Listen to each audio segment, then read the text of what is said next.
המשפחה, החברים, אולי לצאת לבילויים, שיחות עמוקות, שיחות של הנפש בלילה, להתמודד עם שינויים, ההרגלים הישנים, הנשמה במלחמה עם הקרמה. עוד יבואו ימים טובים, אני מבטיח, עוד יבואו ימים טובים.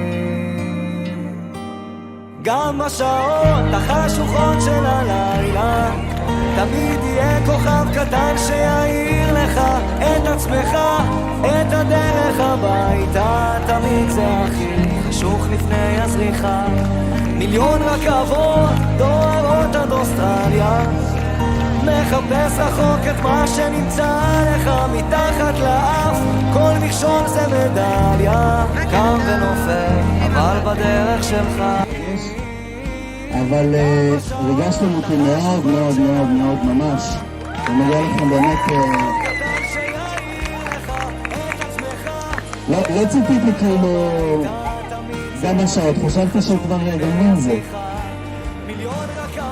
אבל באמת התחושה שאתה נכנס לפה לאולפנה, שאתה נכנס ממש למשפחה, וזה רק בזכותכם, ומגיע לכם כל הכבוד על זה.